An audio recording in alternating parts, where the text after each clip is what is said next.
Namaste, Bulgarians. I hope you are fit and fine at your home. So, how was your test? I hope it was very good. So now, let us resume the discussion of our chapter of history for class 10, that is nationalism in Europe.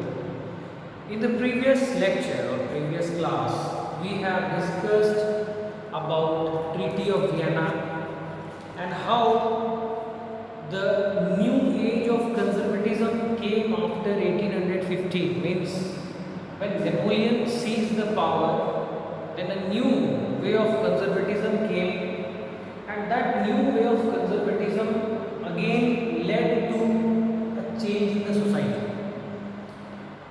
With the passage of time, means 1815, many leaders, many revolutionaries, they tried to carry forward the idea of liberal nationalism, and again the spark for nationalism upsurged in Europe, which was the period from 1813 to 1848. So in this period we will see that how the concept of romanticism helped in uprising the nationalist feeling. What happened when people tried to interpret the message of nationalism through music, through language? How did the poets, artists, and other person help the people to gain the idea of nationalism? In this period also we'll see that hunger was there, revolt was there, hardship was there, weavers, Silesian weavers were revolted against the so-called aristocrat farmers.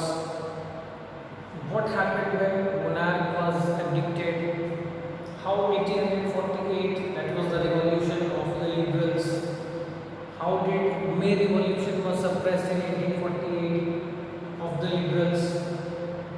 Political rights of women, serfdom, abolishment of labor. So all these things we'll discuss in this topic, that is the age of revolutions. So let us start the discussion of our chapter one by one. Now let us see, liberalism and nationalism came to be increasingly associated with the revolution in many regions of Europe. जो liberalism का concept था, जो nationalism का concept था, वो Europe के बहुत सारे इलाकों में, जैसे कि इटली, जर्मन स्टेट्स, ठीक है, ओटोमन एम्पायर का प्रोविंस, आयरलैंड, पोलैंड, इन जगहों पर जो concept of liberalism, concept of nationalism था, ये धीरे धीरे लोगों के अंदर चल रहा था। लेकिन कहते हैं ना कि वो एक उन्हें स्पार्क नहीं मिल रही थी, या फिर कोई ऐसा आदमी, या फिर कोई ऐसा रिवोल्यूशन, या फिर कोई ऐसा ग्रुप नहीं मिल रहा था जो इन चीज़ों को अपील करे। तो हुआ क्या, कोई भी चीज़ जब धीरे धीरे धीरे when it comes to some extreme level, then what happens? Some changes takes place.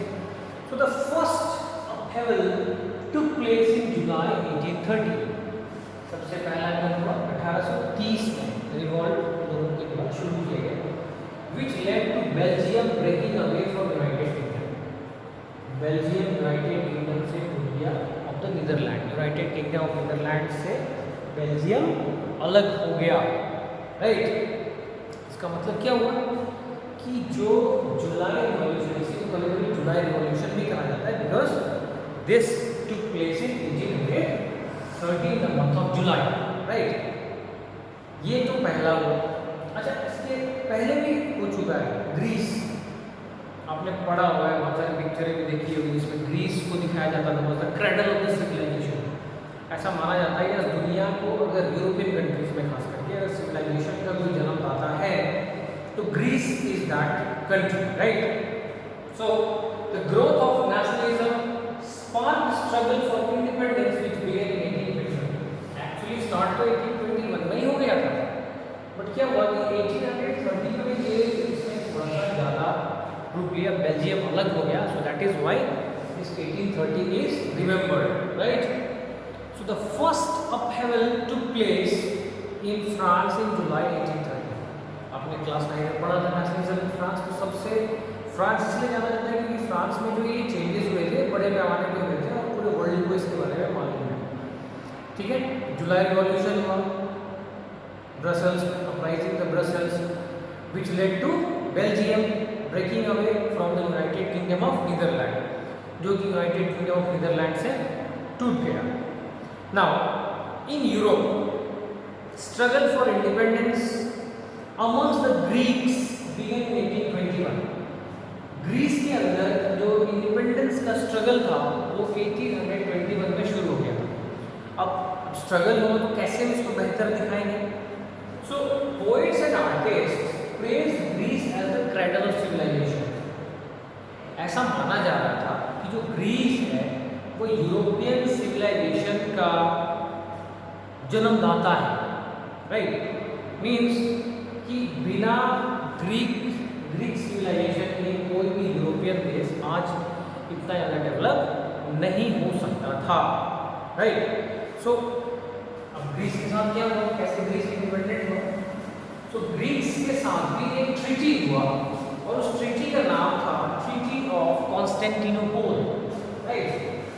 The treaty of Constantinople of 1832। The Treaty of Constantinople of 1832, right, recognized Greece as an independent nation।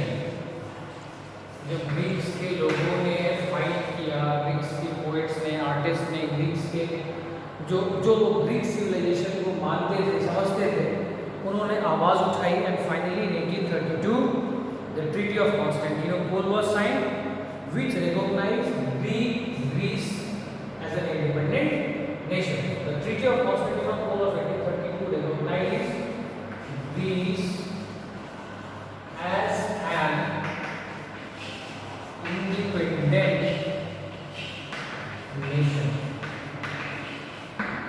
तो इससे क्या हुआ, जो Greece जो पहले मान लो किसी kingdom के साथ होगा या किसी किंगडम में मर्ज होगा, now this kingdom it got its own identity, right. So this is the starting of the age of revolution. Now will see what was the concept of romantic feeling और national feeling. क्या इससे हुआ था, या romanticism का क्या effect पड़ा था नेशनलिज्म पे, ठीक है। तो उससे पहले हम ये समझें रोमांटिसिज्म का फीलिंग क्या हुआ था, तो हम ये समझें कि रोमांटिसिज्म होता क्या है।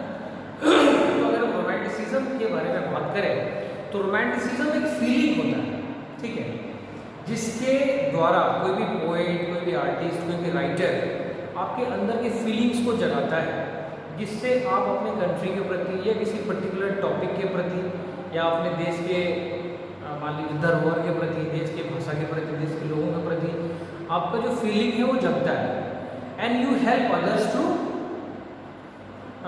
Share the feeling. Suppose you see a movie Border, ये रोमांटिसिज्म को समझाने की कोशिश कर रहा हूँ। आप जब बॉर्डर मूवी देखते हैं तो आपको क्या लगता है कि नहीं, बॉर्डर मूवी में क्या दिखाया गया है कि भैया इसमें कैसे हम दुश्मन से लड़ते हैं, कैसे दुश्मन हमारे ऊपर धोखे से अटैक कर देता है, हमारे सोल्जर्स कैसे अपने घर से रहकर अपनी ड्यूटी निभाते हैं, फ़र्ज निभाते हैं, राइट। तो हमारे मन में फीलिंग आती है कि क्यों ना बड़े होकर हम आर्मी ज्वाइन करें, अपने देश की सेवा करें। This is a romantic feeling, right. So poets and artist ऐसे ऐसे तरीकों का, जैसे गीत का इस्तेमाल करते थे, कई लोग नुक्कड़ नाटक, नुक्कड़ सभा कर लिया, ऐसे सभाओं का इस्तेमाल करते थे जिससे लोगों के अंदर ये फीलिंग जग सके कि रोमांटिसिज्म होता क्या है और रोमांटिक फीलिंग्स क्या होती है। Now let us see, as I told you that how romanticism played an important role in developing the nationalist feeling. So one thing is pretty sure that the idea of romanticism did not come in one day. ये कोई एक दिन का तो task नहीं है, right. It means that इस feeling को डेवलप करने के लिए the artists they might have taken a very long time, काफ़ी लंबा टाइम लगा होगा, राइट। सो क्या क्या हुआ, तो रोमांटिसिज्म को हम सबसे पहले ऐड करेंगे अपने कल्चर के साथ। रोमांटिसिज्म का डायरेक्ट रिलेशनशिप जो है हमारे कल्चर के साथ। कल्चर के साथ कैसे हैं? कल्चर हमारे जिंदगी में राइट बहुत बड़ा रोल प्ले करता है, ये आप सभी को मालूम होगा। लोग कहीं ना कहीं डिफरेंट कल्चर से बिलोंग करते हैं। आज की डेट में हम कल्चर अगर हम बोलें जनरल लैंग्वेज में तो हमारे रीति रिवाज right. So culture play an important role in creating the idea of nation. किसी भी देश को अगर इकट्ठा करना है तो कल्चर का बहुत बड़ा रोल है राइट। यहाँ भी वही है, कल्चर ने एक बहुत बड़ा रोल प्ले किया। कल्चर ने किस तरीके से रोल प्ले किया आइडिया ऑफ नेशन को आगे बढ़ाने में? कल्चर के अंदर आती है पोइट्री, कल्चर के अंदर आती है स्टोरीज, कल्चर के अंदर आती है म्यूजिक, कल्चर के अंदर आती है फिल्म्स। इन चारों चीज़ों को जोड़कर right the poets, the writers, the musicians, they share their ideas together और their way of expression may be different but the motive was same. What was the motive? That to develop a sense of nationalism among the citizens of a particular nation so that they may get their identity, right? So culture played an important role in creating the idea of nation. Art and poetry, right? Stories and music, these were the four important things which helped to spread the idea of nationalism among the people. Art and poetry, stories and music helped express and shape the nationalist feelings. Romantic poets and artists criticized the glorification of reason and science. जो romantic poets थे, जैसे हम science में कहते हैं कि water evaporate होता है, क्लाउड्स में जाता है, फिर क्लाउड्स का in the form of right, it is a scientific thing right, we all know. But जो रोमांटिक आर्टिस्ट थे, जो पोएट्स थे, वो इसको क्रिटिसाइज करते थे नहीं, वो इसमें क्या जोड़ते थे? फीलिंग्स जोड़ते थे कि बादल देखिए, जब धरती बहुत गर्म हो जाती है तो वो रोती है और बादल जो है पानी बरसाता है, तो देखिए धरती और बादल के बीच में कनेक्शन। तो ऐसे कनेक्शंस जो थे वो पोएट्स या आर्टिस्ट जोड़ते थे। उसी तरह से मान लीजिए हमारा सोल्जर देश के ऊपर चला गया, हो गया वहाँ पर उसकी डेथ हो गई, तो क्या होता है देखिए इससे इमोशन जुड़ते हैं कि भैया उसके घर का मेंबर या उस सोल्जर की माँ कहती है कि मैं एक और बेटे को पैदा करूँगी और उस देश की सेवा के लिए शामिल करूँगी। तो उससे क्या होता है कि आपके इमोशंस बाहर निकलते हैं और आपको भी लगता है कि नहीं, हमें भी एक आइडेंटिटी के तहत आगे बढ़ना चाहिए। तो ये सबसे बड़ा काम आर्ट, पोएट्री, स्टोरी, म्यूजिक ने किया। ठीक है, रोमांटिसिज्म का बहुत बड़ा हाथ था। क्यों? क्योंकि रोमांटिसिज्म जो है इमोशन और फीलिंग्स को सीधा कैप्चर करता था। और यदि हम किसी व्यक्ति के, किसी मान लीजिए ग्रुप ऑफ पीपल का, किसी सोसाइटी का, अगर हम फीलिंग्स को, इमोशंस को कैप्चर कर लें तो our job is done. And if we want to spread the idea, that is spreading the idea of collective nation, definitely it will be fulfilled right. So the development of nation जो idea था, it did not come only through territorial expansion. Nation का मतलब ये नहीं कि सिर्फ आप अपने टेरिटरी को बहुत आगे बढ़ते हैं। नेशन का कंसेप्ट लाने में बहुत चीज़ों की जरूरत होती है, उनमें कल्चर ने बहुत बड़ा रोल प्ले किया। कल्चर के अंदर पोइट्री, स्टोरी, म्यूजिक और फीलिंग्स। ठीक है, फिर रोमांटिसिज्म एक ऐसा मूवमेंट बना, एक ऐसा कल्चरल मूवमेंट बना जिसने एक specific form of national sentiment को डेवलप कर दिया। स्पेसिफिक मीन्स कंप्लीट अलग। एक होता है नेशन का मतलब दूसरे देश पर अटैक कर लो, उसके देश को अपने अंदर ले लो, लेकिन यहाँ पर क्या था, यहाँ पर सभी लोगों के अंदर through this feeling, through this romanticism, a feeling was develop कि भैया ये देश तुम्हारा भी है, तुम भी उतने ही हकदार हो, तो तुम्हें भी अपना योगदान देना पड़ेगा राइट। और ये काम बिना लाठी डंडे के हो गया। So this was the nationalist romantic feeling right. Now focusing on emotions, as I told you, romanticism always focus on emotions. So focusing on emotions, focusing on mystical feelings, focusing on institutions. So romantic artists, romantic poets, musicians, they try to create a sense of shared collective heritage as a basis of nation. Nation को एक आधार बनाने के लिए उन्होंने इन चीज़ों का सहारा लिया और धीरे धीरे जाकर जो आइडिया है, जो कंसेप्ट है, वो फुलफिल होने लगा। एक फिलोसोफर है रोमांटिसिज्म के जिसका नाम है जोहान गॉटफ्राइड हर्डर। जिन्होंने क्लेम किया, जिन्होंने बताया जर्मनी के बारे में। He was a German philosopher, his name is Johann Gottfried Herder. He claimed that true German culture was to be discovered among the common people. अगर जर्मनी के सही कल्चर को देखना है तो जो जर्मनी के कॉमन लोग हैं उसके बीच में आप जाइए। And the idea that was given was das Volk. Das Volk means common people, right? जो आम लोग हैं अपनी ज़िंदगी में कैसे खाते हैं, कैसे कपड़े पहनते हैं, कैसे एक दूसरे के साथ रिलेशनशिप रखते हैं। So this was only possible when the folk culture was to be revived. The true spirit of nationalism was popularized through folk song, folk poetry and folk dances. Right? So only if we preserve our folk culture, then we can preserve the true spirit of nationalism. This was told by Johann Gottfried Herder. Right?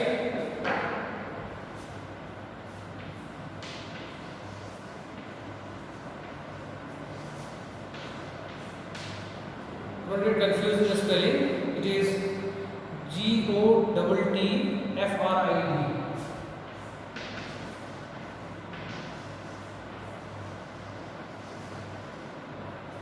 Okay, so Johann Gottfried Herder claimed that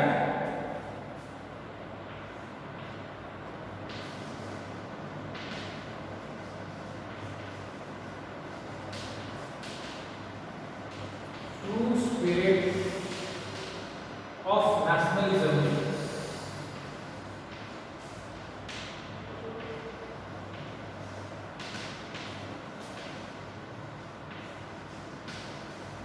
can be seen in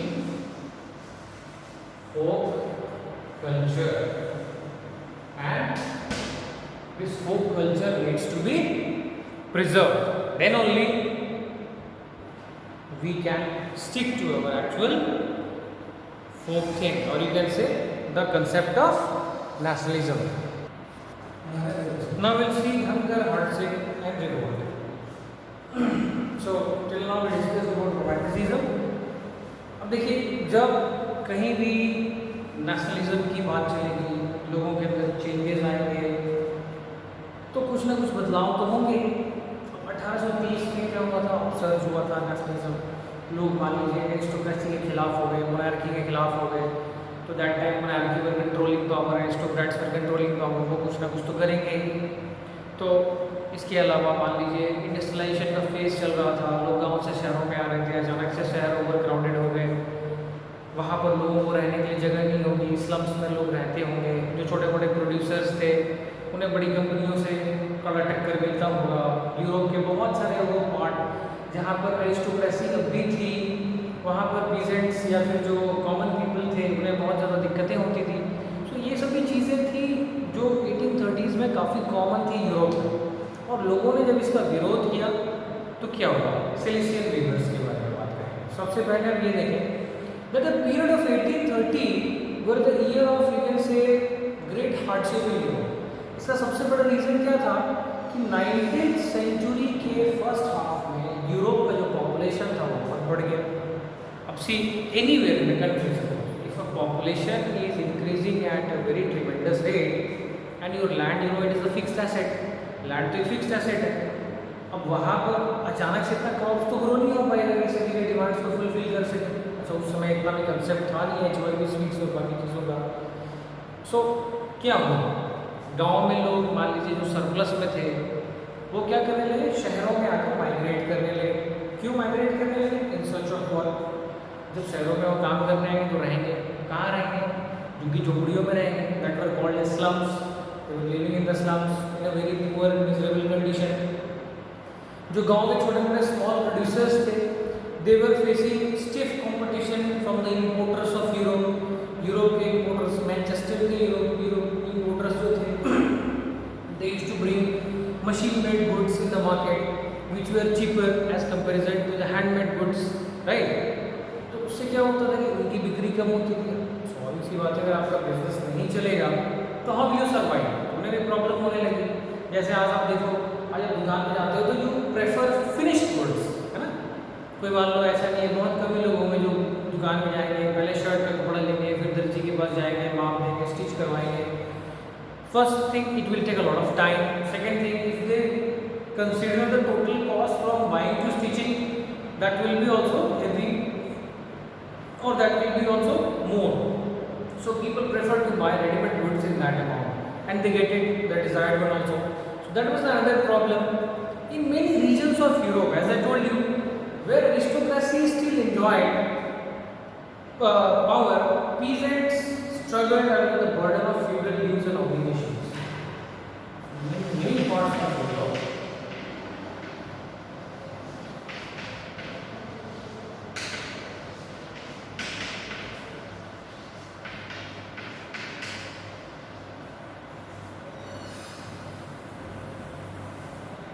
Common people.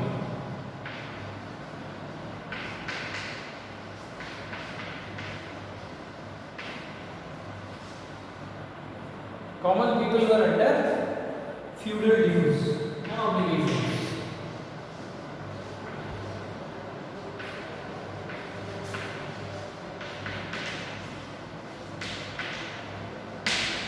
तो सवाल ये उठता है कि लोग कब तक इस चीज़ को बर्दाश्त करेंगे, है ना। तो 1845 में ऐसा एक इंसिडेंट हुआ था सिलिसियन वीवर्स का। सिलिसियन वीवर्स ने क्या किया, अपने मालिकों के खिलाफ एक मोर्चा खोल दिया। इसके बहुत सारे कारण हैं। सिलिसियन वीवर्स को उनका काम में ठीक से दाम नहीं दिया जाता था। इसके अलावा जो मालिक थे उन्हें समय में पैसे नहीं देते थे, ठीक है।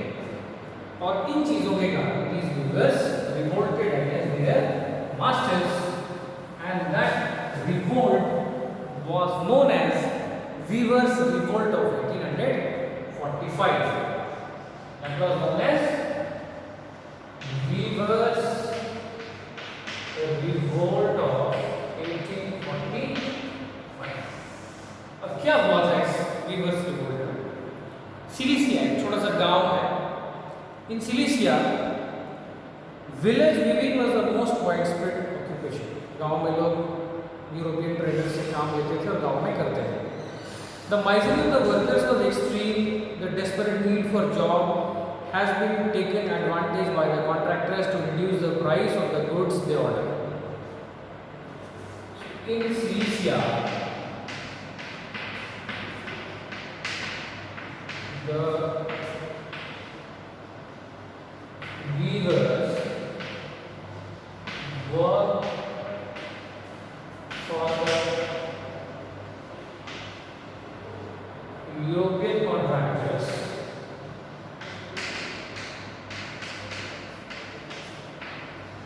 at very low rate and their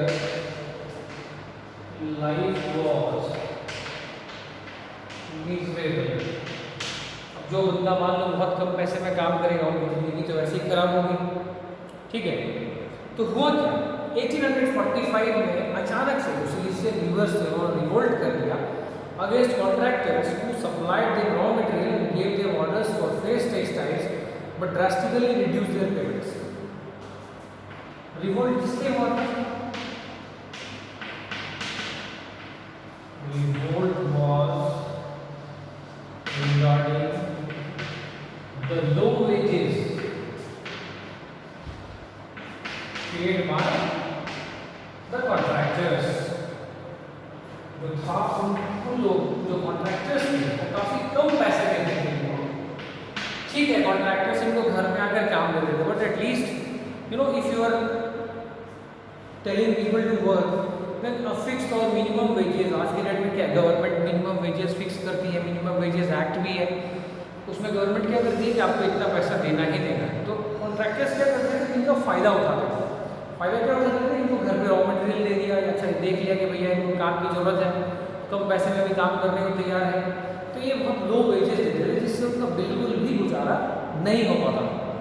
तो इसी चीज़ के लिए 4 जून को on 4th June at 2 p.m. a large crowd of weavers marched in pairs up to the mansion of the contractors demanding higher wages.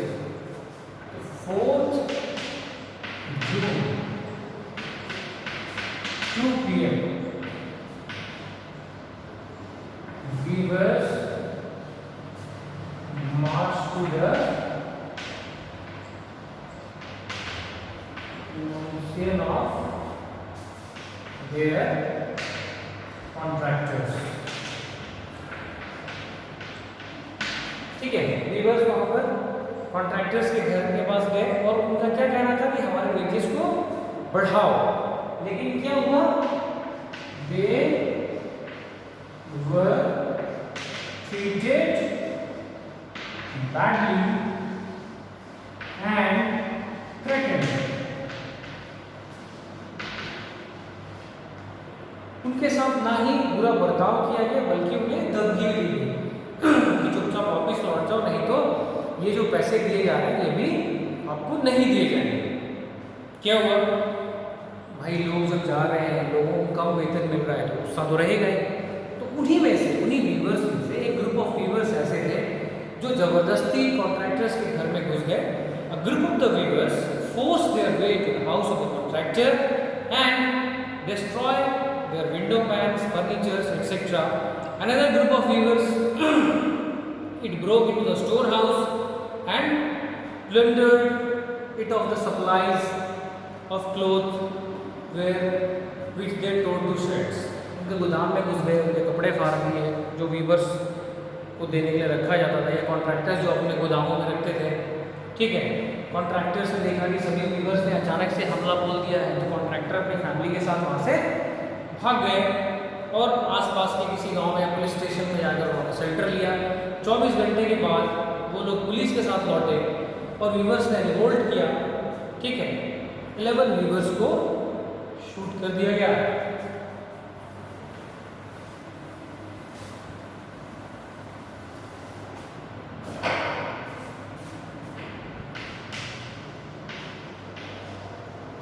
The weavers broke the contractor's house and after 24 hours when the contractor returned with police, 11 weavers were shot. 11 weavers को मार दिया गया।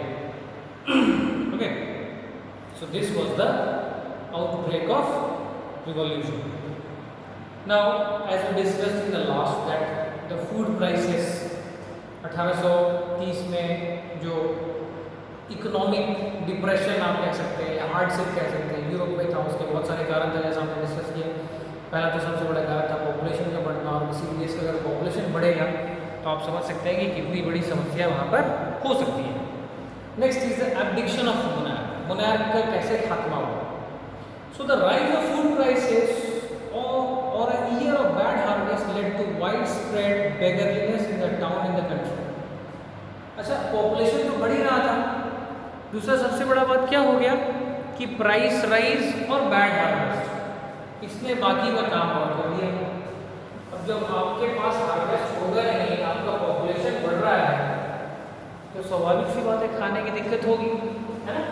तो जब खाने की दिक्कत होगी तो लोग क्या करेंगे, आपस में लड़ाई करेंगे ग्रेन्स के लिए। होगी या नहीं होगी? होगी ना। सो इन 1848 सबसे पहले क्या हुआ? Bad harvest. बैड हार्वेस्ट के कारण क्या हुआ? Rise in price of grains. अच्छा, ग्रेन्स के प्राइस बढ़ेंगे तो क्या होगा? जो लोग पैसे वाले हैं, people who are rich, people who can afford, they can buy the food grains. People who are middle class or people who belong to labor class couldn't afford, so definitely they will have problem, they will beg, either they will beg from someone, or if they do not have any option, what they will do? They will do some kind of activity which is not according to the law, right? कहीं पर लूट पाट करेंगे, कहीं से अग्रेन छीन लेंगे. So in 1848, when food shortages and widespread unemployment brought the population of Paris went out on roads. और ये सबसे बड़ा क्या हुआ? The bad harvest of rice हुआ. A large section of population went out on road demanding food and employment.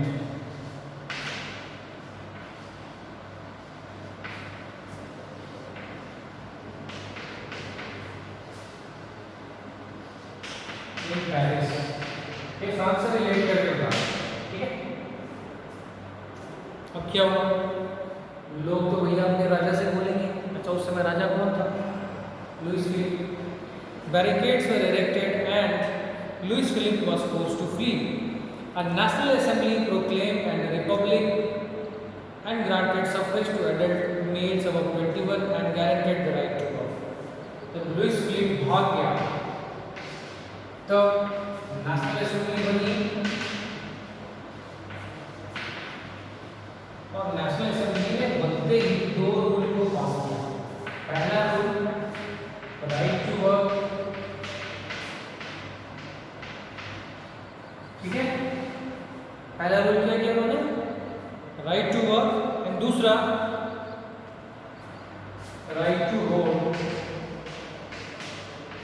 जो male थे above 21 years,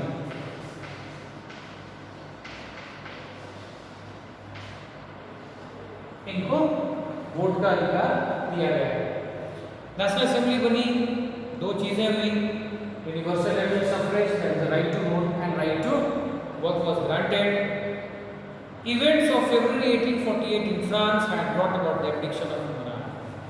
1848 का इवेंट था फरवरी का. Event of 1848 of France abdicated the monarchy. 1848 का जो इवेंट था उसने monarchy को खत्म किया और यहीं से रिवॉल्यूशन ऑफ लिबरल्स आया. So I hope till the time it is clear. Rest of the matters we will discuss in the next video. Till then, keep smiling. Thank you.